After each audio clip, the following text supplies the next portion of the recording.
पाकिस्तान एक अलग देश बनेगा। उस दिन भारत का बंटवारा हुआ था, पूरा देश रो रहा था। चुट्टा ने क्या किया, पूरे भारत में दंगा करा दिया। सबसे ज़्यादा दंगा बंगाल के नोआखली में हुआ। महात्मा गांधी मोहम्मद अली जिन्ना को समझाते थे, यार जिन्ना तुम पाकिस्तान की मांग मत करो।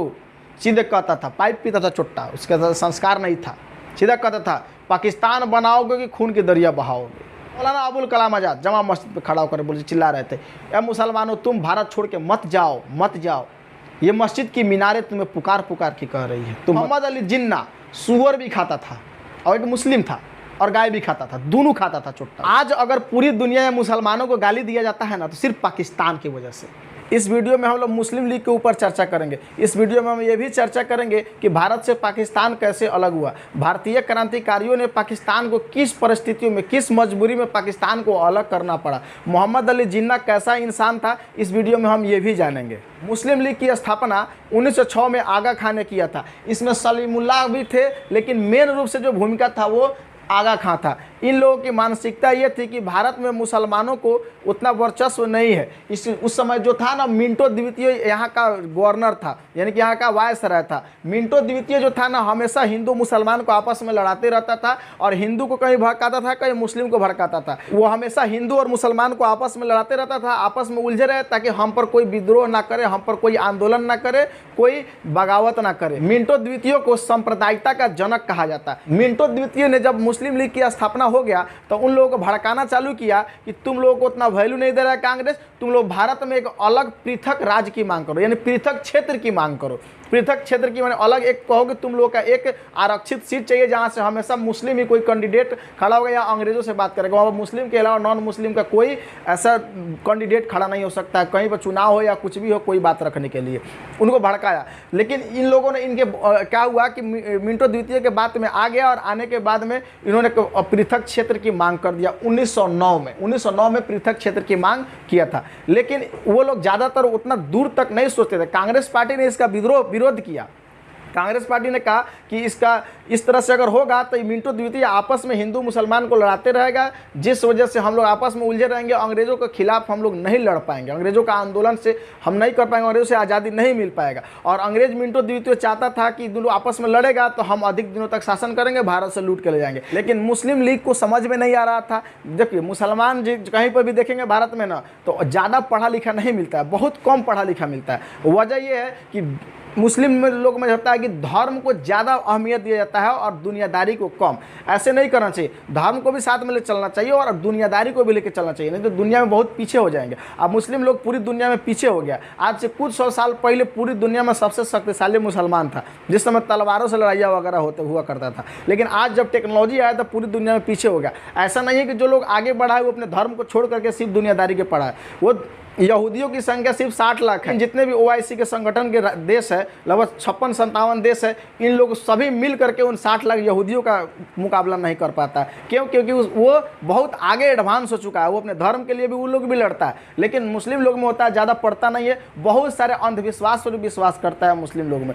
ज़्यादातर लोग जब भी बीमारी होगा तो लोग जाएगा भक्ता के पास, मौलवी साहब के पास, वो क्या करेगा कि पानी में दम दे देगा, थूक के देगा कि लाओ पिला देना, सही हो जाएगा। इससे कुछ नहीं मिलता है, इससे बस सहूलियत मिलता है, सबर मिलता है, सही नहीं हो सकता। उसी इस स्थिति में बहुत से लोगों की मौत हो जाती है। मुस्लिम लोग में बहुत कम पढ़ा लिखा हुआ मिलता है लोग। जब 1909 में पृथक क्षेत्र मिंटो द्वितीय के शासनकाल में मांगा गया, तो मिंटो द्वितीय ने कह दिया कि ठीक है, हम तुमको देते हैं। वहीं तो भड़काया ही था। मिंटो द्वितीय से भारत में जो सिंध प्रांत, पंजाब और बांग्लादेश जो था, वहाँ पर दिया गया कि तुम लोग का एक पृथक क्षेत्र मिलेगा, यहाँ से तुम लोग अपना कैंडिडेट को खड़ा करना या जो भी करना। कांग्रेस ने इसका विरोध किया। कांग्रेस में मुस्लिम लीग का बहुत ज़्यादा विवाद हो गया, दोनों में खटपट हो गया, अलग अवधारणा आ गया, दोनों अपना अलग अलग रास्ता चलने लगा। और कांग्रेस जो था लड़ रहा था अंग्रेजों से, और मुस्लिम लीग लड़ रहा था कांग्रेस से। लेकिन कांग्रेस जो लोग थे वो बुद्धिजीवी थे, वो लोग होशियार थे, पूरी दुनिया में वो लोग घूमे हुए थे, वो लोग बड़े बड़े वकील थे। वो लोग जानते थे कि अगर हम लोग आपस में लड़ेंगे ना तो हम लोग कभी आज़ादी नहीं पा सकते। मिंटो द्वितीय जो चाह रहा है वो चाल में वो कामयाब हो जा रहा है, यानी कि वो हिंदू मुस्लिम को लड़ा रहा है, उसमें कामयाब हो जा रहा है, और हम लोग जो है उसके चाल को समझ नहीं पा रहा है। कांग्रेस तो समझ पा रहा था, लेकिन मुस्लिम लीग समझ नहीं पा रहा था। तो फिर बाद में 1916 में कांग्रेस का अधिवेशन हुआ। उस अधिवेशन में कहा गया कि इस लखनऊ समझौता हुआ, इसको लखनऊ समझौता कहिए या कांग्रेस का लखनऊ अधिवेशन कहिए, इसमें क्या किया गया, मुस्लिम लीग यानी लीग, कांग्रेस पार्टी, और कांग्रेस पार्टी में विभाजन हो चुका था गरम दल और नरम दल में, तो गरम दल और नरम दल को भी सबको एक किया गया कि हम सब आपस में मिलकर अंग्रेजों के खिलाफ लड़ेंगे तो हम उससे बहुत जल्दी आज़ादी मिल जाएगा, अंग्रेजों को भगा सकते हैं।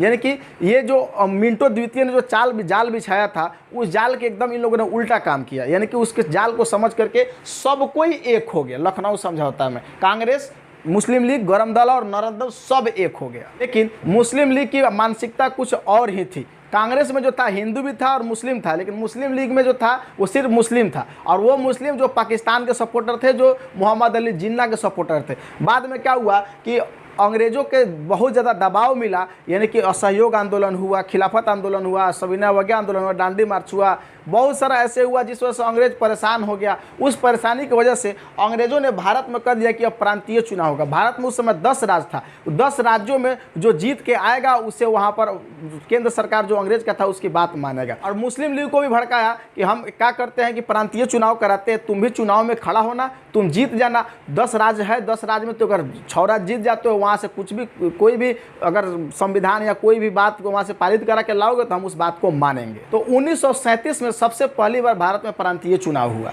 इस प्रांतीय चुनाव में 10 राज्यों में हुआ। इन 10 राज्यों में 8 राज्यों में कांग्रेस की जीत हुई, सिर्फ 2 राज्यों में मुस्लिम लीग की जीत हुई। ये मुस्लिम लीग को उल्टे पड़ गया, यानी कि वो सोचता था कि हम ज़्यादा मुस्लिम हैं, भारत में बहुत ज़्यादा मुस्लिम था उस समय, पाकिस्तान था, सिंध था, बांग्लादेश था, और भी पूरे भारत में छीट-फूट मुस्लिम बहुत ज़्यादा था। उन्होंने सोचा कि मुस्लिम लोग हमको वोट देगा, हम आराम से वोट में जीत जाएंगे, और हमको जो बात मनवाना होगा अंग्रेज़ों से हम उसकी चाटुकारिता करते रहेंगे।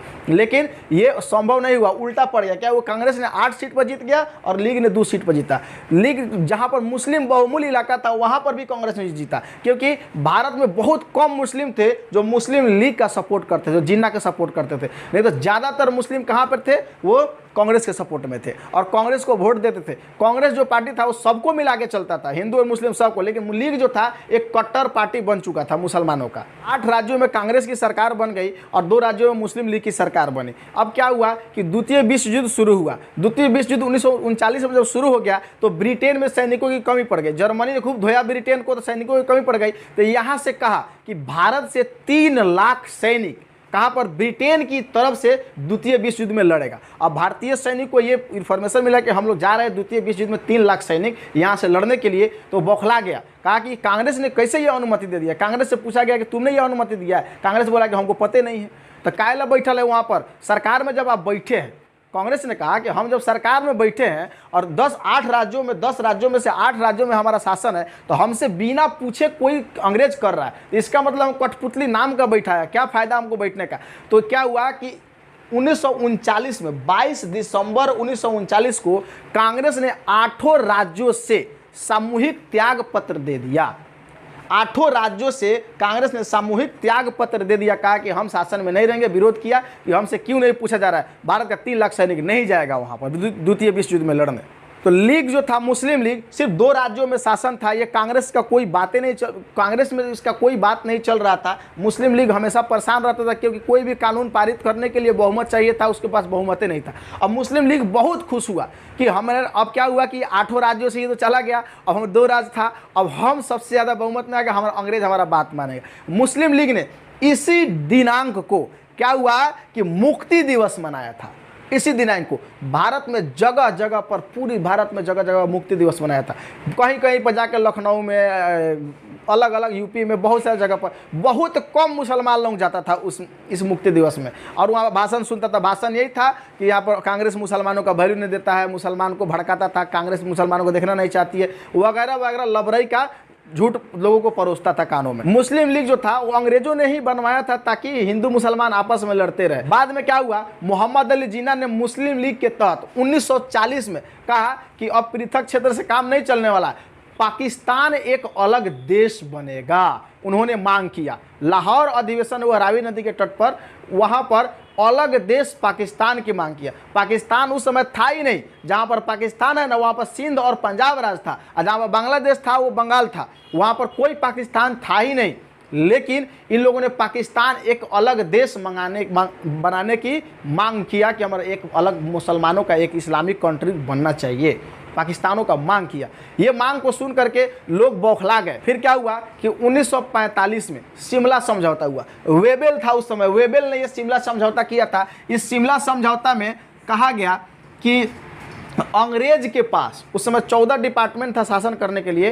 अंग्रेजों ने कहा, वेबेल उस समय था, वेबेल ने कहा कि भारत में जितने भी डिपार्टमेंट 14 है ना, उसमें से 2 डिपार्टमेंट रहेगा किसके पास, अंग्रेजों के पास, और 12 डिपार्टमेंट भारतीयों के पास रहेगा। उन्होंने कहा कि अंग्रेज के पास क्या रहेगा, एक वायसराय रहेगा और एक सेनापति रहेगा। वायसराय और सेनापति अंग्रेज ब्रिटेन से आएगा, और बाकी 14 जो है ना वो भारत का बाकी 12 जो है वो भारत से रहेगा। और भारत में जो रहेगा ना 12 गो, तो 12 गो में से 6 गो हिंदू रहेगा और 6 गो मुस्लिम रहेगा। इस तरह से कहा। देखो यहाँ पर भी क्या हुआ कि भाज दिया। ये अंग्रेज ऐसा काम करता था कि आपस में दोनों उलझा रहे, दोनों में कोई तालमेल ना बने, इसलिए ये हिंदू मुसलमान के बंटवारा करता था। भारत में सीधे कह देता कि तू भारत में है, भारत के लोग रहेगा, जो चुनाव में जीत के आएगा सो रहेगा।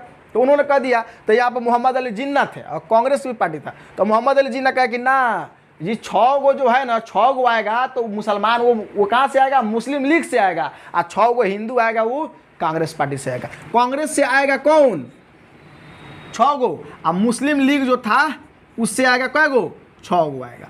और उस समय अध्यक्ष कौन थे कांग्रेस का, मौलाना अबुल कलाम आज़ाद वहीं बैठे थे यहाँ पर।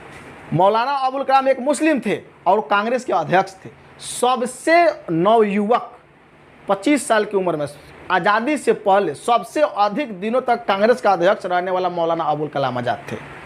मौलाना अबुल कलाम आज़ाद ने कहा कि ऐसे नहीं हो सकता है, इस तरह से अगर हम लोग करेंगे, हम भी मुस्लिम हैं, कांग्रेस पार्टी में हिंदू भी है मुस्लिम भी है, अगर मान लेते हैं हम ही जीत के आते हैं तो हम कैसे नहीं आ सकते। 6 मुस्लिम है, इससे भी आए तो इससे भी आए तो कोई फर्क नहीं पड़ना चाहिए, 6 हिंदू भी आएगा। तो इसमें मोहम्मद अली जिन्ना ने इसको मानने से इनकार कर गया। तो वेबेल ने उसको बेला दिया, कोई वैल्यू नहीं दिया कि तुम जाओ यहाँ से, उठ के भाग गया वहाँ से, बेला दिया कि जाओ तुम्हारा बात नहीं माना जाएगा। ऐसे थोड़े हो सकता है कि तुम मुसलमान का ठेकेदार बना हुआ है, मुस्लिम जो कांग्रेस में भी है और उसमें भी है, सब मिलजुल के रहेगा। तो इन लोगों का मानना था कि नहीं।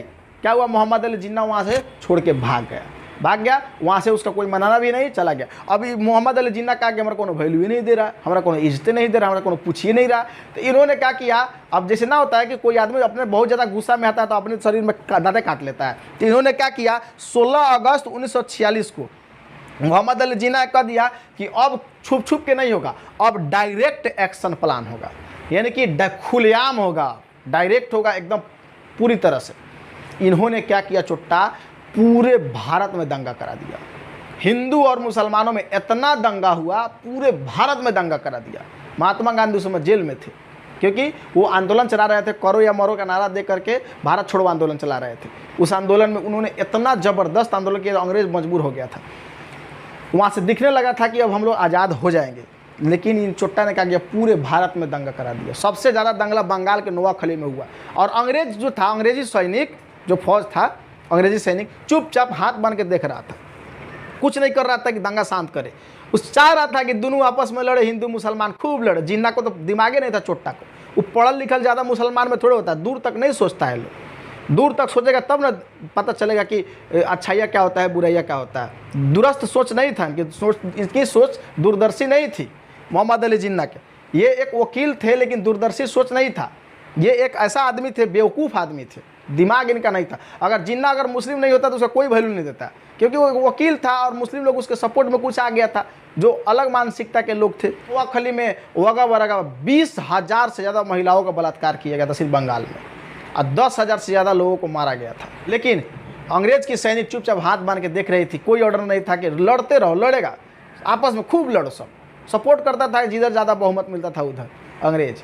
इस तरह से भारत में खून बहाया। लेकिन जब महात्मा गांधी जेल से छूट के आया था, बंगाल गए वहाँ पर कहे कि तुम जिस मुस्लिम को मार रहे हो उसके घर पर तुम सेवैया खाते थे, उसके बच्चे तुम्हारे बच्चों के साथ खेलता था, आज उसे मार रहे हो। जो हिंदू को मार रहे हो तुम, वो तुम्हारे साथ होली खेलता है, होली में खाता है, रंग अबीर खेलता है, एक साथ भाईचारा बन के चाय पीता है। यानी कि ऐसा मोटिवेट किए हिंदू मुसलमान को कि पूरा जितने दंगाई थे मुस्लिम हिंदू में, सभी लोगों ने क्या किया कि उसके और महात्मा गांधी के चरणों में पूरा हथियार डाल दिया। महात्मा गांधी को जादूगर कहा गया उसमें, कि पूरे इतना उनकी आवाज़ में जादू है।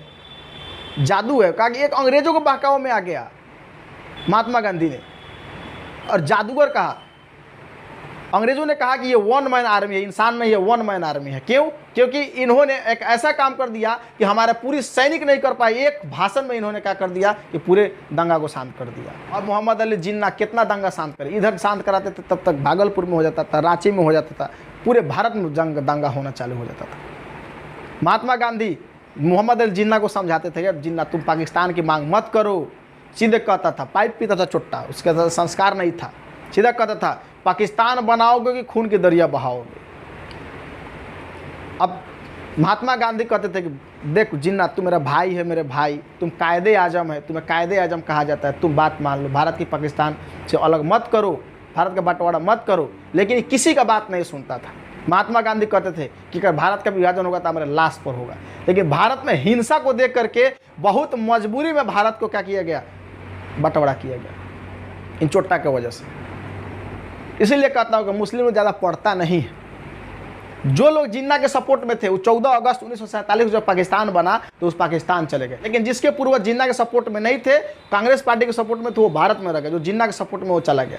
मौलाना अबुल कलाम आज़ाद जमा मस्जिद पर खड़ा होकर बोले, चिल्ला रहे थे, ए मुसलमानों तुम भारत छोड़ के मत जाओ, मत जाओ, ये मस्जिद की मीनारें तुम्हें पुकार पुकार के कह रही है, तुम मत जाओ, इसमें नमाज कौन पढ़ेगा।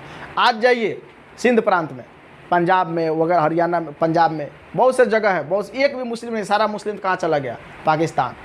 वहाँ के मस्जिदों में हिंदू लोग नमाज़ पढ़ता है, हिंदू लोग अजान देता है उसमें।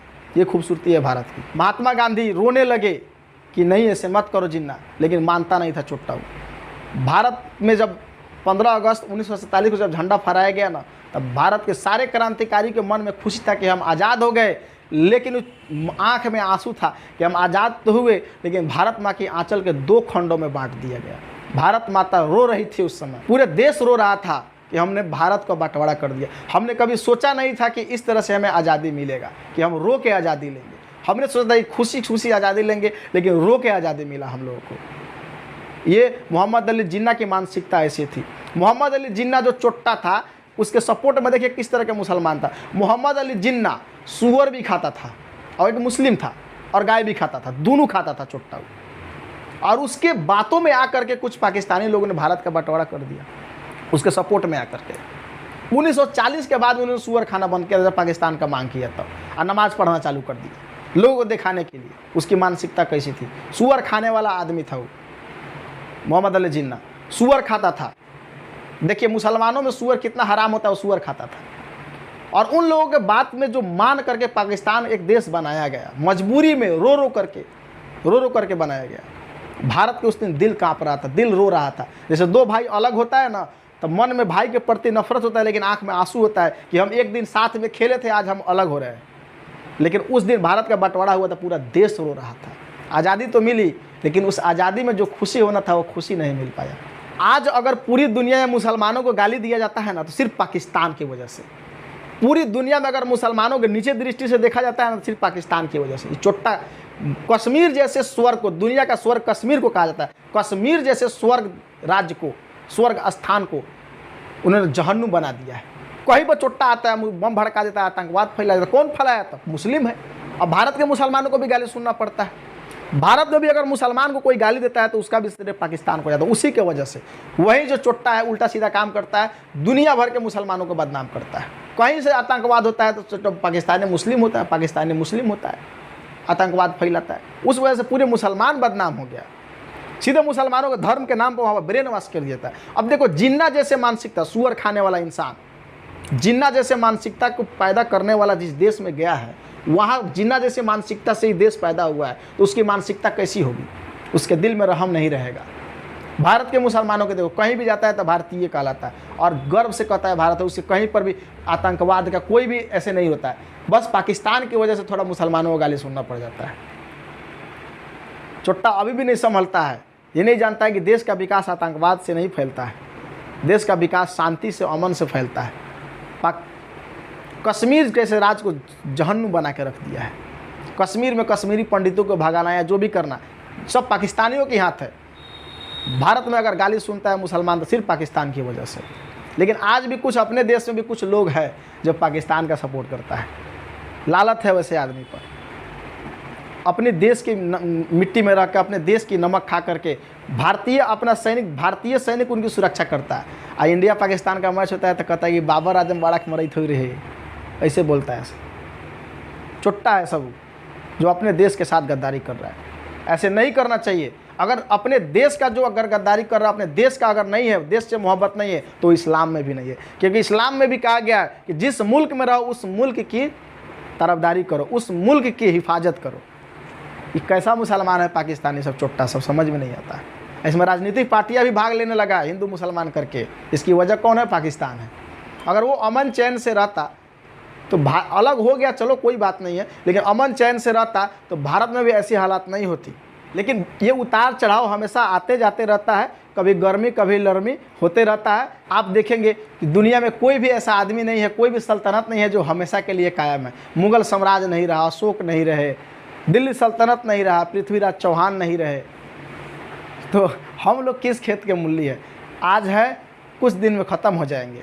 ये दुनिया हमेशा ये अमन चैन से ही चलेगा और चलते रहेगा। जो नफ़रत फैलाएगा, जो गलत काम करेगा, वो बहुत जल्दी ख़त्म हो जाएगा, विनाश की घड़ी पर चल जाएगा। जो गलत करता है वो ज़्यादा दिन तक नहीं चल पाएगा। कहा जाता है ना, ये गम के और 4 दिन, ये सितम के और 4 दिन, ये दिन भी जाएंगे, गुजर गुजर गए 1000 दिन। आने वाले दिन में भी मुसलमानों को भी लोग अच्छा दृष्टि से देखेगा जब पाकिस्तान समझ जाएगा। आज के लिए इतना ही, मिलते हैं नेक्स्ट वीडियो में। जय हिंद।